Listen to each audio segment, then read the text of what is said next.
Queens of the World. Diana, Princess of Wales. Lady Diana Spencer was the daughter of an Earl and was hand-picked at 19 to become the bride of heir to the throne, Charles, Prince of Wales. But he was already in love with another woman, and the fairy tale marriage soon devolved into a messy divorce splashed across the tabloids. Though she would never be the queen, Diana's glamour, likability, and compassionate charity work made her the Queen of Hearts. In 1997, she died tragically in a car crash while being chased by paparazzi. Diana Frances Spencer was born on July 1, 1961. Her mother, Frances Roche, was the daughter of the Irish Baron of Fermoy and a granddaughter of American heiress Frances Ellen Work. Diana's father, John Spencer, Viscount Althorp, was heir to the Earl of Spencer and a member of the prominent aristocratic Spencer family. Back in 1519, John Spencer was knighted by King Henry VIII.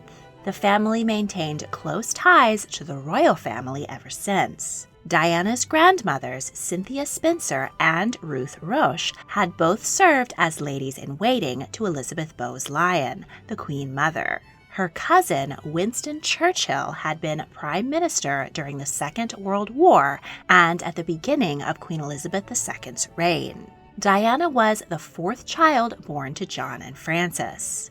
They'd had two daughters, Sarah and Jane, and a son, John, who died 10 hours after birth. As they did not yet have a male heir, the birth of another daughter was a great disappointment. The baby remained unnamed for a week until Diana was settled on in honor of Lady Diana Spencer Russell, 1710 to 1735, whose grandmother, Sarah Churchill, Duchess of Marlborough, mistress to Queen Anne, nearly arranged her marriage to Frederick, Prince of Wales.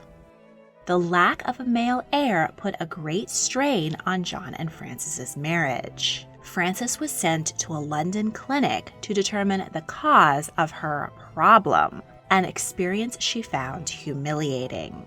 A son and heir, Charles, was finally born when Diana was nearly 3.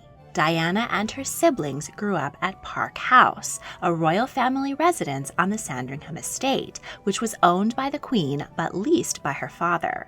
When the royals visited Sandringham, Diana was often the playmate of the younger princes, Andrew and Edward, to whom she was close in age. As a child, she said she would be married in Westminster Abbey, but she daydreamed that Andrew would be her groom. When Diana was 7, her parents split up in a messy divorce. The children moved with their mother to London, but their father eventually won custody and refused to allow them to visit Frances, even on Christmas. He remarried, and Diana had a very bad relationship with her stepmother, Rain, whom she called a bully. She later described her childhood as very unhappy and unstable. From then on, Diana was determined to find a happy family. The Spencer sisters attended a girls' boarding school. Diana did not succeed academically, failing her O-levels twice. But her outstanding community spirit was awarded by the school. She enjoyed playing piano, swimming, diving, and ballet and tap dancing. When Diana was 14, her father inherited the Spencer earldom. He moved his children to the family seat, Althorp Park. As the daughter of an earl, Diana was thus entitled to the style of lady. She left school at 16 and attended one term at a finishing school in Switzerland. Then she moved to London, where her mother bought her a flat, which she shared with 2 school friends. She took an advanced cooking course but rarely made meals for her flatmates. She taught children's dance and worked as a nanny, a preschool assistant, and a hostess at parties. Diana first met Charles, Prince of Wales, at a country shooting party in November 1977, when she was 16 and he 29 and dating her older sister Sarah. Charles described her as jolly, amusing, and attractive, bouncy, and full of life. They met again 2 years later when she watched him play polo and he took a serious interest in her. He invited her aboard the royal yacht Britannia for a sailing weekend, and then to Balmoral Castle to meet his family. The shy 19-year-old was immensely intimidated and asked a young footman how she ought to behave while meeting the Queen and the royal family. But she turned out to be a great success and received the family's approval. Charles proposed to Diana on February 6, 1981, and she selected her own engagement ring, a 12-carat oval Ceylon sapphire, surrounded by 14 diamonds. The ring, made by crown jeweler Gerard, was based on a brooch Prince Albert gave Queen Victoria as a wedding present, which she wore as her something blue. The engagement was kept secret for 3 weeks until the public announcement. The couple gave an interview during which the blushing bride smiled adoringly at her prince. When asked if they were in love, Diana responded, "Of course," and Charles answered, "Whatever in love means." But Charles knew exactly what in love meant when it came to someone else. Back in 1971, the prince had met and become involved with Camilla Shand. The pair fell in love and were ideally suited for one another. But members of the royal family didn't think Camilla was an appropriate wife for the future king.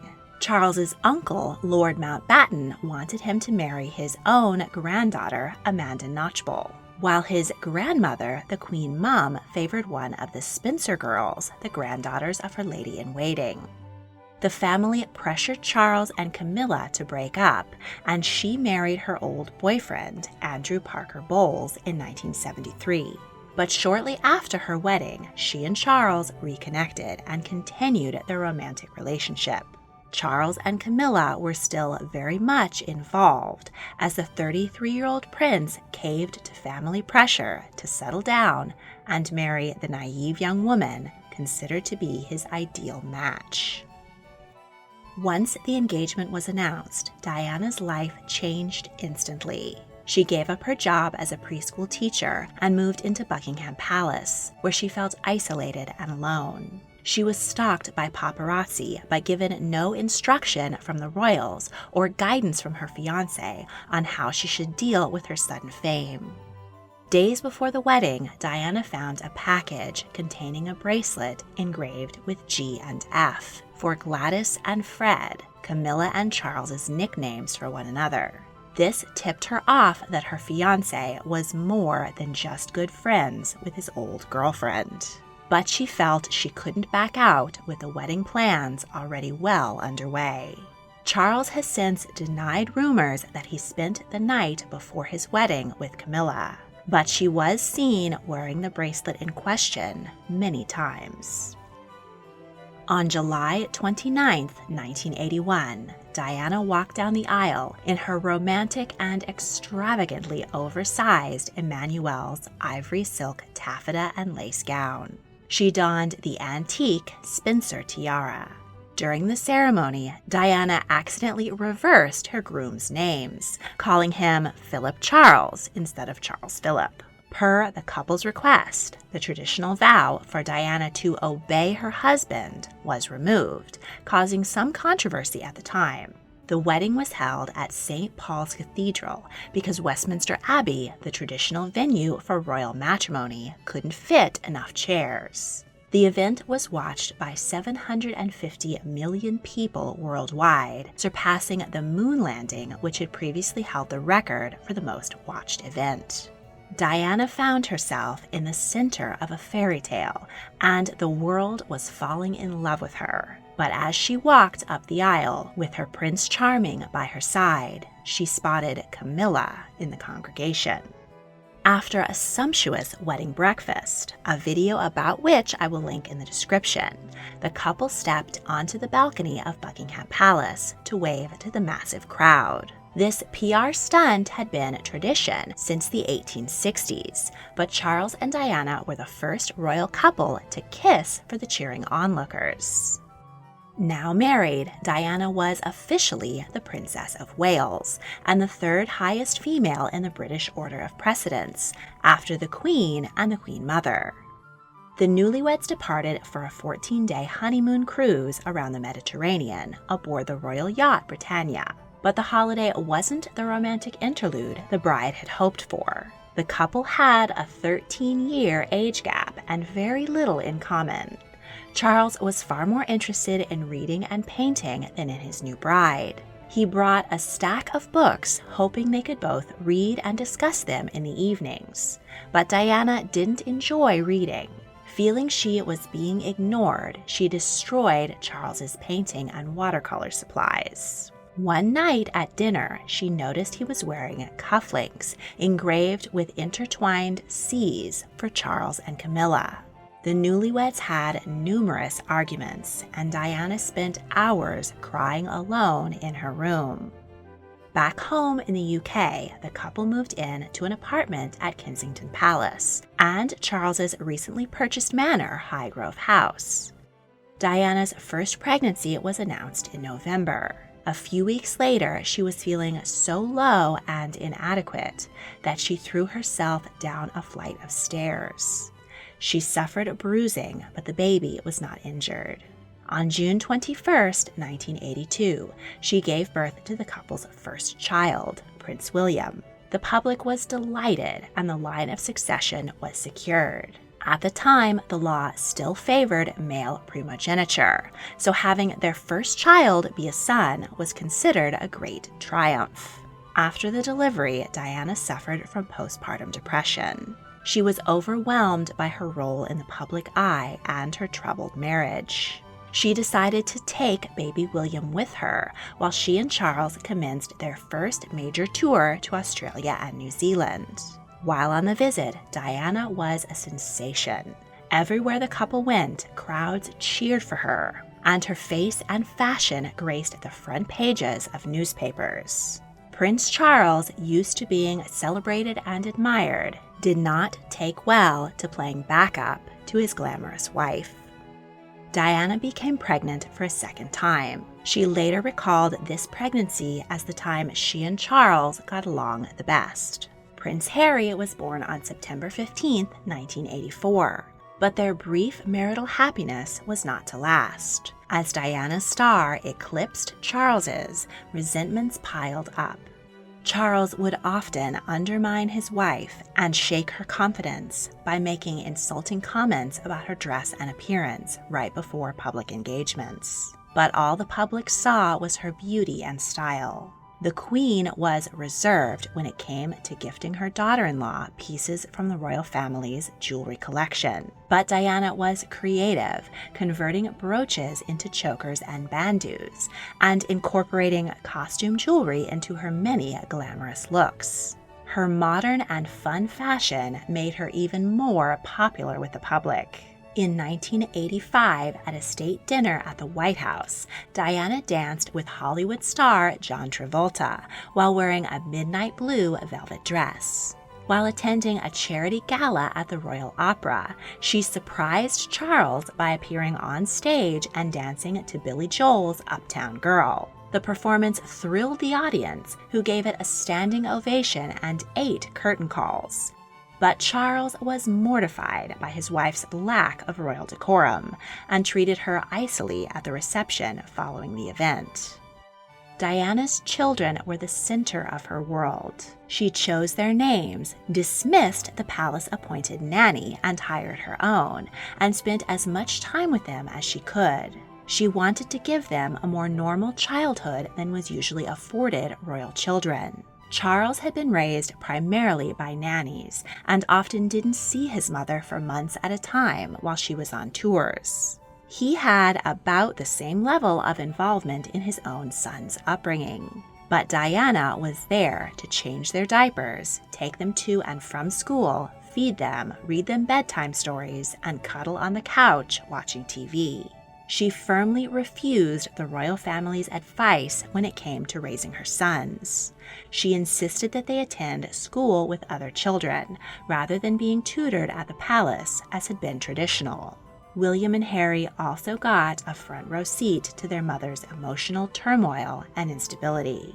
William, always the leader, tried to comfort her and pushed tissues under the door while she spent hours crying in her room. Diana suffered a host of mental health illnesses, with symptoms including self-harm and the eating disorder bulimia. It has been speculated that she had borderline personality disorder. 5 years into the marriage, and the Prince and Princess of Wales were as unhappy as ever. The fairy tale was beginning to show cracks, and the press were picking up on the coldness between them. Both Charles and Diana asked friends to speak to the press and blame the other for the problems in their marriage. While attending a birthday party for Camilla's sister, Diana confronted Camilla about the affair. Diana became involved with her former writing instructor, Major James Hewitt. Her butler smuggled James to and from Highgrove in the back of his car. Later, it was speculated that James Hewitt might have fathered Prince Harry because of their similar looks and ginger hair. But Hewitt has denied this, and the couple did not become involved until years after Harry's birth. In 1991, a book titled Diana, Her True Story hit the shelves. During secret interviews with the author, the princess detailed Charles's infidelities and her own suicidal unhappiness. The public image of the happy couple was finally shattered. Queen Elizabeth and Prince Philip hosted a meeting with Charles and Diana, during which they encouraged them to reconcile, but to no avail. Philip wrote to Diana and expressed his disappointment in the failure of their marriage. Some have alleged that Diana's relationship with her father-in-law was filled with tension, but their letters to one another show respect and kindness. In 1992, private telephone conversations were taped and leaked to the press. In the Squidgygate tapes, Diana is heard talking to her friend James Gilby, who refers to her by the pet name Squidgy many times. She confided in him that her situation was like that of a character in the British soap opera EastEnders, and that she was afraid she might be pregnant. She recalled a lunch with the royal family, during which she nearly started blubbing. I just felt so sad and empty. I thought, bloody hell, after all I've done for this family. I can't stand the confines of this marriage. He makes my life real torture. A few months later, intimate taped conversations between Charles and Camilla were released to the public, during which the prince told her he wished he could be reincarnated as a tampon so he could live inside her. In December 1992, Prime Minister John Major announced the amicable separation of the Prince and Princess of Wales, stating that they had no plans to divorce. But the royal mudflinging continued. Diana suspected Charles of having another mistress, his personal assistant, Tiggy Legg Bork, and even feared that the prince wanted to have her killed so that he could marry Tiggy. She later accused Tiggy of aborting Charles's baby and was legally forced to apologize. The press claimed Diana had a number of other lovers as well, including her bodyguard, Barry Mankey, rugby player Will Carlington, and investor Theodore J. Forstmann. She made over 300 calls to married art dealer Oliver Hoare from her Kensington Palace apartment and from a phone box just outside the palace.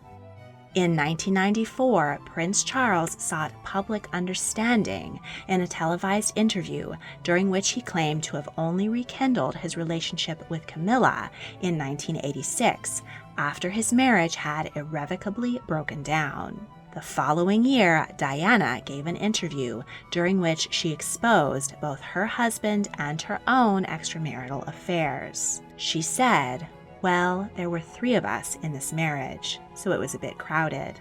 She also expressed doubts about Charles's suitability for kingship. The interview proved the tipping point in the troubled marriage. A month later, the Queen sent a letter to Charles and Diana advising them to divorce. In 1996, the couple agreed to terms, and their divorce became official. Diana received a lump sum of £17 million, about $45 million today, as well as a lifetime allowance of £400,000 per year. The palace issued letters patent regarding the general rules of royal titles after divorce. Diana lost the style Her Royal Highness and was instead styled Diana, Princess of Wales. As the mother of the prince expected to one day assume the throne, she continued to be a member of the royal family. Diana cried when she lost her HRH title, but William reassured her, "Don't worry, Mummy, I will give it back to you one day when I am king." Had she lived, Diana would not have been titled Queen Mother when William came to the throne, because that title is only eligible to women who were first a queen consort. Diana would now never be Queen of the UK, but she did become the Queen of Hearts. She devoted herself even more to charity work and leveraged her celebrity to do good in the world. Throughout the 80s, she fought the stigma of AIDS during the global pandemic by visiting, holding hands, and hugging AIDS patients. She opened the UK's first HIV/AIDS hospital unit and a home for young AIDS patients in Washington, D.C.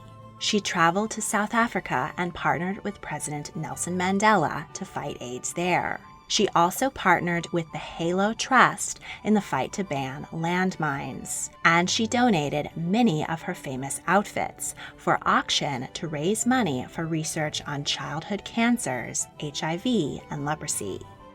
Diana continued to live in the Kensington Palace apartment she had once shared with Prince Charles. She spent as much time with her growing sons as she could, insisting that they be exposed to the world outside the palace. She took them to Disney World and McDonald's, as well as AIDS clinics and homeless shelters. She bought them normal teenage things like clothes and video games. While visiting ill children at a hospital in London, Diana met British Pakistani heart surgeon Hasnet Khan in an elevator. They had a secret relationship for 2 years. Her butler smuggled him in and out of Kensington Palace in the trunk of his car. She traveled to Lahore to visit his family. Diana wanted to take their relationship public, but Hasnet was intensely private and refused. There are no existing photographs of the pair together. Their relationship ended in a shouting match. In the summer of 1997, Diana wanted to take William and Harry on vacation to the Hamptons on Long Island, New York, but palace security prevented the trip. Instead, she traveled to the south of France with her new boyfriend, Dodi Fayed, the son of an Egyptian billionaire. The family got on well together, and Diana spent the holiday laughing and joking with them on their yacht. She glimpsed the life she had always wanted for herself, part of a happy, harmonious family. On the night of August 31st, 1997, while traveling in a car in Paris, Diana and Dodi began being pursued by a photographer on a motorcycle. Their driver, Henri Paul, security manager for the Hotel Ritz Paris, tried to evade the paparazzi, but he lost control of the car and crashed into the Pont de l'Alma tunnel. Diana was rushed to a nearby hospital, where she died a few hours later. Dodi Fayed and Henri Paul were also killed. Bodyguard Trevor Rees-Jones survived. The sudden death of the beloved 36-year-old princess shocked the world and sparked a massive outpouring of grief. 15-year-old William and 12-year-old Harry were on holiday at Balmoral Castle when their father broke the devastating news of their mother's death. Prince Charles made a public statement of mourning for the loss of his ex-wife and the mother of his children. Queen Elizabeth focused on comforting her grandsons and failed to make a public statement for a week, leading to outcry and criticism that she was cold and out of touch. Diana's funeral was held at Westminster Abbey. Her sons, Charles, Prince Philip, her brother Earl Spencer, and representatives from her many charities walked behind her coffin, which was draped in a royal flag. Elton John performed Candle in the Wind, rewritten as a tribute to England's Rose. Diana was buried privately later that day in the presence of her family, on an island within the grounds of Althorp Park, the Spencer family home. She was dressed in a black long-sleeve dress designed by Catherine Walker, and a set of rosary beads given to her by Mother Teresa were placed in her hands. Dodi Fayed's father claimed for many years that his son and Diana had been intentionally killed by MI6 and Prince Philip. An official inquiry placed the blame on the intoxication and reckless driving of chauffeur Henri Paul, but conspiracy theories linger.